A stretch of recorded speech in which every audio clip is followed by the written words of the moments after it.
I want to break down a simple sport performance framework that can be applied whether you're coaching at the professional level or you're coaching youth sports or anywhere in between. When it comes to performing well in sport, there are three components that, when they come together and fit nicely and equally and proportionally, and they all seem to be just meshing very well together, these become the better sport performance or some of the best athletes that we've seen, right? These are the Michael Jordans and LeBron James and Steph Currys. Of course, I use the basketball analogies because that's what I work in, right? But these are the people that come to become the GOATs, right?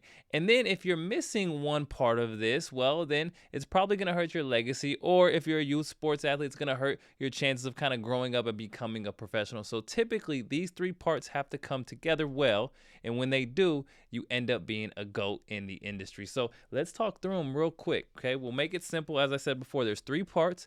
A triangle is the easiest way to visualize this. And on one side, you have technical, okay? And this can be considered skill. That might be an easy way to think through the technical aspects of the sport. On this side, we're going to have tactical, and this is more strategy. IQ can kind of play a role there as well, obviously. And then down here, you're going to have your physical qualities. And this is kind of where we think about athletic ability or athleticism, right? And so with those three in mind, you have someone who's very skilled and technical or maybe lacking technical ability. You have tactical, someone who might know the game at a high level, have high IQ. And then physical, someone who's an incredible athlete, right? And when those three come together, again, this is what makes a high performer in sport. And sometimes pieces of these can be missing, right? So you can have somebody, for example, who's an incredible physically gifted athlete, but maybe they're not very skilled, right? Maybe they lack some of the skill components that are required.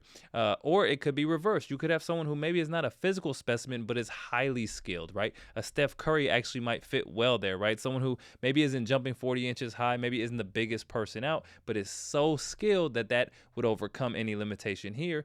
And then he probably pairs that with a nice tactical as well, right? Someone who knows the game. And so again, this can be IQ and strategy. Over here, we're going to have skill. And then down here, this is your physical qualities. These are your typical kind of strength and conditioning.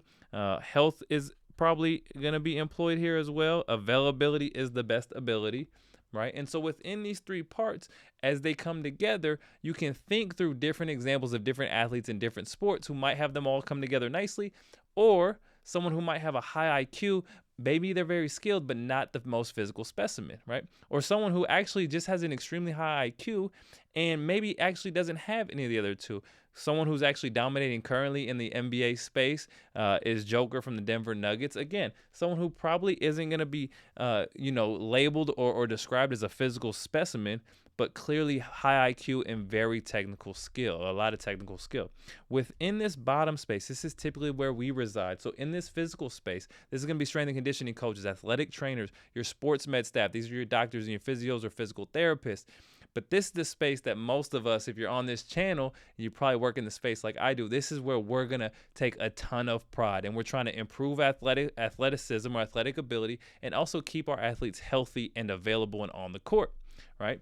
As you look through the other spaces, the technical staff, these are your player development coaches, right? And then typically your tactical is going to be driven by your head coach and then maybe a few assistants that maybe aren't as involved in the technical. So an easy way to think through this kind of three-pronged system for an NBA staff, again, that's my background, so it's easiest to explain it there, would be a technical staff where you might have 3 to 4 player developmental coaches. Their primary responsibility is to make athletes better at the sport. They're working on the skills every day on the court. They're rebounding. They're doing the drills. They're doing the individual work to make each athlete better or more skilled.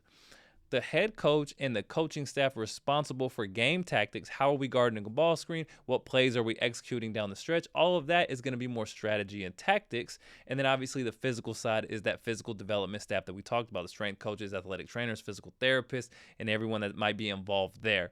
And together they all obviously would work hand in hand. But as you think through the athlete, who would probably, who would sit in the middle of this, right? They're going to have to work with each of these staffs, hopefully to develop each of these qualities, ultimately to make them a better athlete, right? And so as we throw athlete down the middle here, this becomes a very simple framework for you to think through athleticism, technical ability, tactical ability. And as they all come together again, this is how you build a very good, high performing game sport performance individual, right? Different examples for different players who might lack some qualities or make up in other, but the goal would be to actually raise all of these, and as in doing that, you'd increase their athletic ability, increase their skill, and increase their game IQ and tactics and their ability to employ their skill and physical ability in game situations. So again, a simple framework that can be applied everywhere from professional sports down to youth sports. But as you think through developing athletes and making them better at their sport, these are 3 areas of key consideration, and you should have these within a player developmental profile.